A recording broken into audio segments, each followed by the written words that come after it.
ಜಾತ್ರೆಗೆ ಚಾಲನೆ. ಮಂಗಳೂರಿನಿಂದ ಹಸಿರು ಹೊರೆಕಾಣಿಕೆ ಶ್ರೀ ಕ್ಷೇತ್ರಕ್ಕೆ. ಇತಿಹಾಸ ಪ್ರಸಿದ್ಧ ಬಾರಕೂರಿನ ಕಚ್ಚೂರಮಾಲ್ದಿ ಕ್ಷೇತ್ರದ ವಾರ್ಷಿಕ ಮಹೋತ್ಸವಕ್ಕೆ ಮಂಗಳೂರಿನಿಂದ ಹಸಿರು ಹೊರೆಕಾಣಿಕೆಗೆ ಚಾಲನೆ ನೀಡಿದ್ದು, ಜನವರಿ 19ರಂದು ಅದ್ದೂರಿಯ ರಥೋತ್ಸವ ನಡೆಯಲಿದೆ. ಕಚ್ಚೂರು ಶ್ರೀ ಮಾಲ್ದಿದೇವಿ ದೇವಸ್ಥಾನ ಶ್ರೀ ಬಬ್ಬುಸ್ವಾಮಿಯ ಮೂಲ ಕ್ಷೇತ್ರವೂ ಹೌದು. ಇಲ್ಲಿ ಪೂರ್ವ ನಿಯೋಜಿತ ಧಾರ್ಮಿಕ ಕಾರ್ಯಕ್ರಮಗಳೊಂದಿಗೆ ವಾರ್ಷಿಕ ಮಹೋತ್ಸವ ಬಹಳ ಅದ್ದೂರಿಯಾಗಿ ನಡೆಯಲಿದೆ.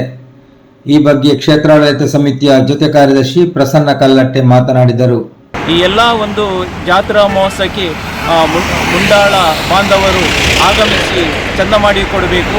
ಈ ಒಂದು ನಮ್ಮ ಶ್ರೀ ಕ್ಷೇತ್ರ ಕಚ್ಚೂರು ಮುಂಡಾಳ ಬಂಧುಗಳೇ ಈ ಕ್ಷೇತ್ರದಲ್ಲಿ ಪೂಜೆ ಪುರಸ್ಕಾರ ಮಾಡೋದು ಮತ್ತು ಆಡಳಿತ ಮಂಡಳಿಯಲ್ಲಿ ಕೂಡ ಈ ಒಂದು ಕ್ಷೇತ್ರದಲ್ಲಿ ನಮ್ಮವರೇ ಇದ್ದು ಆಡಳಿತವನ್ನು ನಡೆಸಿಕೊಳ್ಳೋದು ಇದು ದಕ್ಷಿಣ ಕನ್ನಡ ಜಿಲ್ಲೆಯಲ್ಲಿ ಮತ್ತು ಉಡುಪಿ ಮತ್ತು ದಕ್ಷಿಣ ಕನ್ನಡ ಜಿಲ್ಲೆಯಲ್ಲಿ ಪ್ರಪ್ರಥಮವಾದಂತಹ ಒಂದು ದೇವಸ್ಥಾನ ಶ್ರೀ ಬಬ್ಬುಸ್ವಾಮಿ ಮತ್ತು ಪರಿವಾರ ದೇವರುಗಳ ಈ ಒಂದು ದೇವಸ್ಥಾನ ಉಡುಪಿ ಜಿಲ್ಲೆಯಲ್ಲಿ ಬಹಳ ಪ್ರಸಿದ್ಧವಾಗಿದೆ. ಇದರಲ್ಲಿ ಎಲ್ಲ ಭಕ್ತಾದಿಗಳು ಇಲ್ಲಿ ಬಂದು ತಮ್ಮ ಸೇವೆಯನ್ನು ನೀಡ್ತಾ ಇದ್ದಾರೆ. ಎಲ್ಲರೂ ಕೂಡ ಈ ಒಂದು ಜಾತ್ರಾ ಮಹೋತ್ಸವಕ್ಕೆ ಬರಬೇಕಾಗಿ ನಾನು ಅಲ್ಲಿಯ ಜೊತೆ ಕಾರ್ಯದರ್ಶಿಯಾಗಿ ತಮ್ಮಲ್ಲಿ ವಿನಂತಿಯನ್ನು ಮಾಡ್ತಾ ಇದ್ದೇನೆ.